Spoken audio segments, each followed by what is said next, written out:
हिंदी आप प्राइड में आप सभी का स्वागत है। फ्रेंड्स, आज हम यूजीसी नेट हिंदी साहित्य आपका जो यूनिट 8 नाटक विधा से संबंधित यूनिट है, उसमें प्रसाद जी का आज जो नाटक करने वाले हैं वो नाटक है ध्रुव स्वामिनी।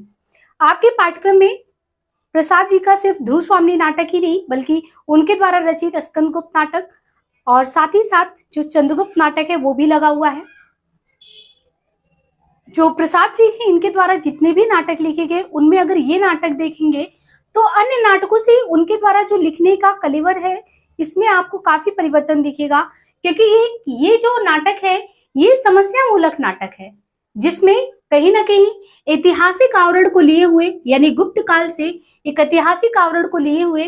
प्रसाद जी ने नारी की उस समस्या को उठाया है जो ये नहीं कह सकते कि तत्कालीन समय में ही प्रासंगिक था बल्कि वर्तमान समय में भी अपनी प्रासंगिकता को बनाए रखता है कि नारी को पुरुष सत्तात्मक समाज कैसे पददलित करता रहता है। और एक समय आता है कि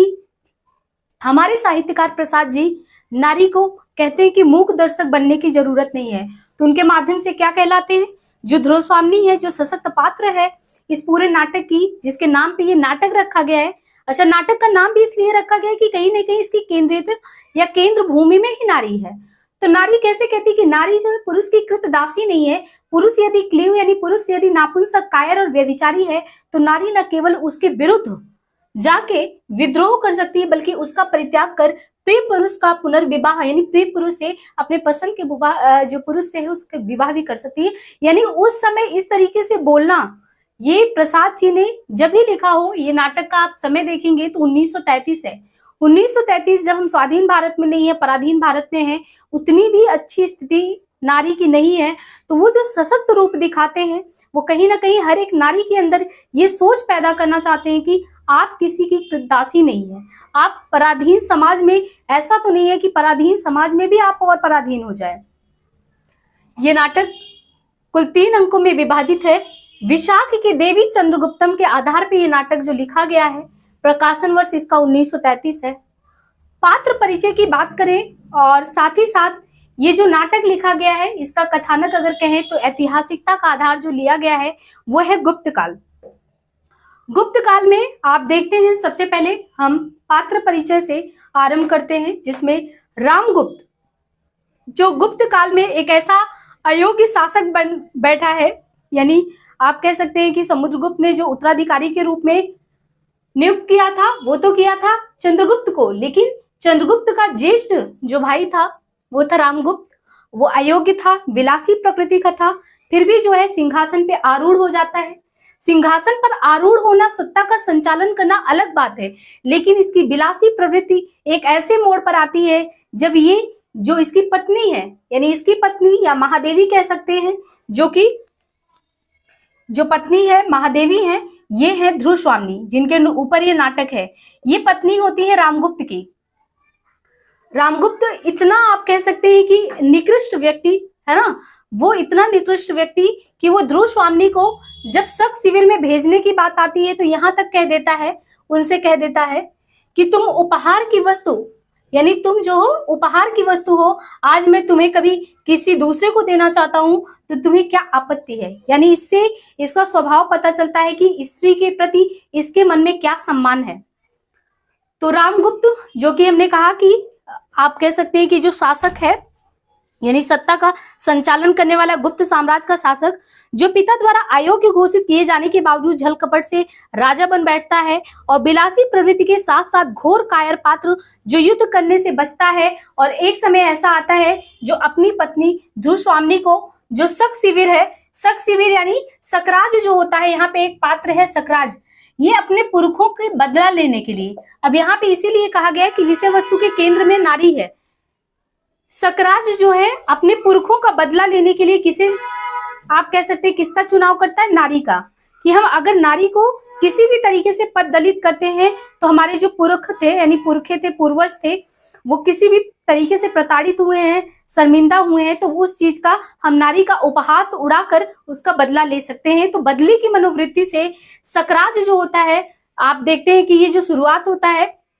इस नाटक के केंद्र में ही यही होता है कि सकराज अपने शिविर में जो है ध्रुव स्वामिनी को कहता है कि इन्हें आपको भेजना होगा उपहार स्वरूप अगर आपको अपने राज्य की रक्षा करनी है, गुप्त कुल की रक्षा करनी है, तो आपको ध्रुव स्वामिनी के साथ साथ आपके यहाँ जितनी भी स्त्रियां हैं, हमारे यहाँ के सामंतों के लिए उन स्त्रियों को भी भेजना है। और ए रामगुप्त के सामने जब एक खिंगल जो होता है, इसका रामगुप्त का सकराज का प्रस्ताव जो लेके जाना होता है, तो खिंगल को जो भेजता है, खिंगल जब प्रस्ताव रामगुप्त के सामने ही रखता है कि प्रस्ताव में ये कहा गया है कि ध्रुव स्वामिनी को तो भेजना ही है अगर आपको अपने राज्य की रक्षा करनी है, साथ ही साथ आपको जो है हमारे जितने भी सामंत है उनके लिए भी स्त्रियों का बंदोबस्त करना, उनको भी भेजना है। तो ये कह सकते हैं कि कायर पुरुष, जिसको क्लीव कहा गया, नपुंसक पुरुष, रामगुप्त तभी कहता है कि कोई दिक्कत नहीं, हमें तो कोई समस्या नहीं है, आखिर तुम उपहार की वस्तु हो, तो मैं तुम्हें किसी को देना चाहता हूं, तो तुम्हें क्या प्रॉब्लम हो सकती है। लेकिन यही हमने कहा कि जो प्रसाद जी हैं वो नारी के माध्यम से कहलाते हैं कि अगर आपको पुरुष इस तरीके से चुनौती दे सकता है तो आप भी मुखदर्शक बन के नहीं रह सकती। आप जवाब देंगी कि नारी पुरुष की कृत दासी नहीं है, यदि वो क्लीव है, व्यभिचारी है, तो मैं भी विद्रोह कर सकती हूँ, तुम्हारा परित्याग करके हम पुनर्विवाह भी कर सकते हैं, अपना निर्णय स्वयं ले सकते हैं। तो यहाँ पे संक्षेप में देखिए, रामगुप्त जो होता है, हमने बताया साम्राज्य का शासक। चंद्रगुप्त जो होता है रामगुप्त का छोटा भाई होता है, और चंद्रगुप्त ही कह सकते हैं कि वास्तविक उत्तराधिकारी था, युवराज था, क्योंकि समुद्रगुप्त ने उसे ही जो है उत्तराधिकारी के पद से सुशोभित किया था, लेकिन उसने अपने भ्राता जो बड़े हैं, श्रेष्ठ भ्राता, उनको दे दिया था। शिखर स्वामी इस पूरे आप कह सकते हैं कि जो साम्राज्य है इसका अमात्य शिखर स्वामी होता है। पुरोहित समय समय पर जो है वहां पे जो एक तरीके से जितने भी धर्म के विधि विधान का कार्यनिष्ठा के साथ पालन करना होता है, तो उसके लिए पुरोहित होता है। सकराज स्वार्थी और बिलासी प्रकृति का, जिसका हमने कहा कि इसने ही जो है अपने बदले के लिए जो है इस तरीके से यहाँ से रामगुप्त से डिमांड की थी कि हमको ध्रुव स्वामिनी और साथ ही सारी वहां की जितनी भी स्त्रियां हैं उनको हमारे आपको महल में भेजना है। अब एक पात्र यहाँ पे कोमा का है, एक पात्र कोमा के साथ मंदा का है।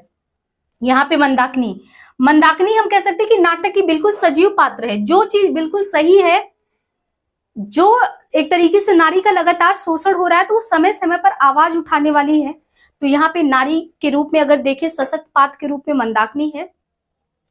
कोमा जो सकराज की प्रेमिका है, जब सकराज का ये रूप देखता है, वो देखती है कि इस तरीके से इसके अंदर नारी के प्रति प्रेम निष्ठा भाव तो बिल्कुल है ही नहीं।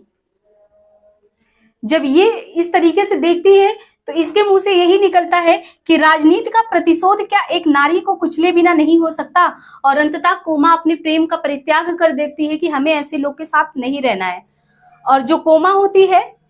कोमा, और कह सकते हैं कि कोमा जो है एक तरीके से मिहिर देव की पुत्री या शिष्या कह सकते हैं, और जो सकराज है उसके भी गुरु कौन है, मिहिर देव ही है। अब कथानक को हम बहुत ही संक्षेप में आपको बता दें, जिससे आप कथानक से बिल्कुल परिचय हो जाए, आपको कोई प्रॉब्लम ना हो। देखिए, ये जो नाटक है, रामगुप्त गुप्त साम्राज्य का सम्राट, ध्रुव स्वामिनी वहां की सामग्री है यानी रानी है। रामगुप्त कह सकते हैं कि बहुत ही लाचार व्यक्ति है। ध्रुव स्वामिनी से चंद्रगुप्त का गुप्त प्रेम है। सकराज रामगुप्त की शक्तिहीनता से परिचित है। वह संधि की शर्त में महादेवी की मांग करता है, और मंत्री जो शिखर स्वामी होता है, यहाँ पे जो ये मंत्री शिखर स्वामी अमात्य होता है, तो ये यही कहता है कि राष्ट्र की रक्षा के लिए कुछ भी जो भी करना हो वो कर सकते हैं, कोई ऐसी समस्या नहीं है। तो राष्ट्र के लिए तो न्यौछावर महादेवी को होना ही पड़ेगा।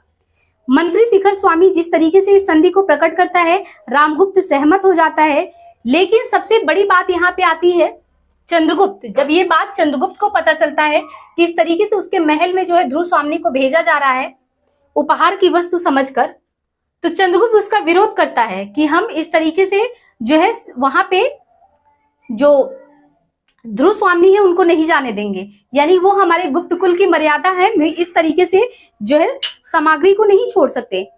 तो चंद्रगुप्त वंश मर्यादा की रक्षा के लिए शर्त का विरोध करता है। ध्रुव स्वामिनी के साथ वह स्वयं कहता है कि हम स्त्री वेश में सकराज के शिविर में जाएंगे और अवसर देखकर उसका वध कर देंगे। अब जब यहाँ पे ये लोग इस तरीके से जाते हैं और वहां पे वो जीत जाते हैं, मतलब कि जब वो वेश धारण करके जाते हैं, सकराज को मार देते हैं और यहाँ पे जो है चंद्रगुप्त के विजय होता है। साथ ही आप कह सकते हैं कि जो ध्रुव स्वामिनी है वो भी बच जाती है। तो फिर ये होता है कि जब वहां से वापस आते हैं तो फिर रामगुप्त को लगता है कि ये तो छल प्रपंचना है, और यहाँ पे एक चीज और भी देखेंगे, ये जो चंद्रगुप्त है, शुरुआत के ही आप कह सकते हैं पहले ही अंक से आपको पता चल जाएगा कि इनका गुप्त प्रेम जो है ध्रुव स्वामिनी के साथ होता है। शुरुआत से ही प्रेम प्रसंग इनका मतलब रहता है, लेकिन वो लोक लज्जावश या कह सकते हैं कि जो एक धर्म मान मर्यादा होता है उसके तहत वो कभी उस चीज को व्यक्त नहीं करते। लेकिन जब देखते हैं कि उनका भाई ही इस मतलब कि आप कह सकते हैं अयोग्य है, किसी तरीके से वो स्त्री का सम्मान नहीं करता, तो उस चीज को बाद में क्या होता है कि साम्राज्य के जितने सामंत हैं, वहां के नागरिक हैं, जब देखते हैं कि इस तरीके से वो नारी की सुरक्षा खुद नहीं कर सकता रामगुप्त और विलासी प्रकृति का, तो वो गद्दी पे बैठने के योग्य कहाँ पे है। तो एक समय आता है जब आप तीसरे अंक में देखते हैं, वहां से जब ये लोग जीत के आते हैं, सकराज को मार देते हैं, जब जीत के आते हैं तो वहां के नागरिक ही विद्रोह कर देते हैं कि हम इसको गद्दी पे बैठते देखना नहीं चाहते हैं। जब इस तरीके से कहते थे कि बैठते देखना नहीं चाहते हैं, तो रामगुप्त कटार निकालता है, किसी तरीके से वो मारना चाहता है चंद्रगुप्त को, लेकिन कोई सामंत बचा लेता है। और इस तरीके से जो चंद्रगुप्त है वो गुप्त कुल के एक तरीके से कह सकते हैं कि राजा बन जाते हैं। और एक पूरा जो आप कह सकते हैं कि इस नाटक में जो केंद्रीयता में रखा गया था वो किसको रखा गया था, ध्रुव स्वामिनी को। और यहाँ पे जो प्रसाद जी दिखाना चाहते हैं कि पुरुष सत्तात्मक समाज के प्रति नारी का विद्रोही स्वर जो है वो समय समय पर उठना चाहिए, उसे अपने निर्णय पे अपने हक के लिए लड़ना चाहिए। तो वो कहीं ना कहीं पूरे नाटक को आप पढ़ेंगे तो अंततः आपको लगेगा कि वो नाटक में जो उन्हें सफलता अर्जित करनी थी वो पूरा ही प्राप्त किए हैं। संक्षिप्त कथानक है, बहुत बड़ा नहीं है नाटक, लेकिन उसमें जो उद्देश्य उनको आप कह सकते हैं कि उद्देश्य वो पूर्ण करना चाहते थे, वो नाटक के पूर्णता पढ़ने के दौरान आपको वो लगेगा कि हाँ, वो नाटक में जो विषय वस्तु कहना चाहते थे वो पूरी तरीके से उन्होंने कहा है। इस नाटक की भूमिका हम पढ़ना चाहेंगे। नाटक में ये कहा गया है कि ये ठीक है कि हमारे आचार विचार और धर्मशास्त्र की व्यवहारिकता की परंपरा विच्छिन्न सी है। आगे जितने सुधार या समाज शास्त्र के परीक्षात्मक प्रयोग देखे या सुने जाते हैं उन्हें चिंतित और नवीन समझकर हम बहुत शीघ्र आभारती कह देते हैं, किंतु मेरा ऐसा विश्वास है कि तात्कालिक कल्याणकारी परिवर्तन भी हुए, इसलिए 1500 वर्ष पहले ये होना अस्वाभाविक नहीं था। क्या होना चाहिए और कैसा होगा ये तो व्यवस्थापक विचार करे, किंतु इतिहास के आधार पर जो कुछ हो चुका है या जिस घटना की घटित होने की संभावना है उसी को लेकर इस नाटक की कथा वस्तु का विकास किया गया है। तो अंततः ये जो नाटक का परिणति होता है, जो आप कह सकते हैं कि इस नाटक में चंद्रगुप्त का जो प्रेम है ध्रुव स्वामिनी से, तो ये धर्म के आधार पे इनका विवाह भी कराया जाता है। तो ये चीज जो पुनर्विवाह की समस्या थी हमारे समाज में, जिस चीज को आप कहते हैं कि समानता मानते भी नहीं थे, अपनाते भी नहीं थे, तो इस नाटक के माध्यम से प्रसाद जी ने 1933 में ही लोगों के आप कह सकते हैं कि सोच में, उनका जो विचार था उसमें सकारात्मक परिवर्तन लाने का प्रयास किए, जो कि एक तरीके से इतिहास जो आप कह सकते हैं कि परंपरा में ऐसी कोई कुरीतियां विद्यमान हो जिनमें समय समय पर नवीन शोध होते रहने चाहिए, उसमें सुधार की गुंजाइश होनी चाहिए, तो वो चीज यहाँ पे प्रसाद जी ने दिखाने की कोशिश की है और उसमें वो पूर्णतः सफल भी रहे हैं। तो संक्षिप्त कथानक हमने आपसे यहाँ पे साझा कर दिया है, बाकी हमने कंप्लीट इसको 3 पार्ट में करा दिया, पूरा नाटक ही पढ़ के करा दिया है। नाटक में आपको ये ध्यान रखना है कि यहाँ से हर एक अंक से जो पंक्तियां वो बहुत इंपॉर्टेंट है। जैसे हमने ये नारी वाली पंक्ति को लिख दिया, सभी चीज लिखना संभव नहीं है। यहाँ पे कुछ पंक्तियां हैं, जैसे चंद्रगुप्त कहता है कि जीवन विश्व की संपत्ति है, प्रमाद से, क्षणिक आवेश से या दुख की कठिनाइयों से उसे हमें नष्ट नहीं करना चाहिए। या कोमा कहती है द्वितीय अंक में कि यवन तेरी चंचल छाया, या मिहिर देव जो है उसका कोमा का पिता है गुरु, जो कहता है कि छल का जो बहिरंग होता है, यानी जो छल प्रपंच होता है उसका बहिरंग होता है वो बहुत ही सुंदर होता है। या इसी तरीके से एक बहुत ही जो सकराज वो कहता है कि सौभाग्य और दुर्भाग्य मनुष्य की दुर्बलता के नाम है, मैं तो पुरुषार्थ को ही सबका नियामक समझता हूँ। तो ऐसे आप पहले अंक में भी, दूसरे अंक में भी और तीसरे अंक में भी आपको बहुत सारी ऐसी पंक्तियां मिलेंगी। जैसे ये कुछ पंक्तियां हमने लिखा ही है कि नारी जीवन के कटु यथार्थ पे इसमें चिंतन किया गया है। मैं केवल यही कहना चाहती हूँ कि पुरुषों ने स्त्रियों को अपनी, यहाँ पे जैसे ये ध्रुव स्वामिनी कहती है कि मैं केवल यही कहना चाहती हूँ कि पुरुषों ने स्त्रियों को अपनी पशु संपत्ति समझकर उन पर जो अत्याचार का अभ्यास बना लिया है वो मेरे साथ नहीं चल सकता। मतलब एक तरीके से हम जो है चुनौती देने वाली स्त्रियों में से हैं। हम उस तरीके से दलित समाज में जो स्त्रियों को आप कह सकते हैं कि वंचित दरकिनार कर दिया जाता है, आवाज नहीं उठाती, हम उनमें से नहीं है। तो कुछ ऐसी पंक्तियां जो आपके बहुत ही ज्यादा इंपॉर्टेंट है सिलेबस के अकॉर्डिंग, हम अपने जो खुद के नोट्स बनाए हैं उसमें हमने सारी पंक्तियों को लिखा है। वो नोट्स हम जो है आपको साझा कर देंगे टेलीग्राम पे, जिसका लिंक हम पिन कर देंगे नीचे। बाकी इसको पूरे कथानों को पढ़ने के बाद पूरा जो हमने कंप्लीट नाटक कराया 3 पार्ट में, उनको क्रमशः पढ़िएगा, प्लेलिस्ट हम अपडेट कर देंगे। बाकी जितने भी नाटक लगे हैं हम कोशिश कर रहे हैं उस नाटक को कंप्लीट पढ़ाएं। जैसे चंद्रगुप्त था उसको भी कंप्लीट किया, अस्कंदगुप्त नाटक उसको भी हमने कई पार्ट में कंप्लीट किया। तो पूरे नाटक को आप पढ़िए, तो फिर आप जो है एक एक लोगों का रटना नहीं पड़ेगा कि क्या किरदार था, किसने क्या किससे कहा था। बहुत कुछ आप एनटीए के क्वेश्चन को ऐसे ही गेस कर सकते हैं। तो मिलते हैं नेक्स्ट वीडियो में। आज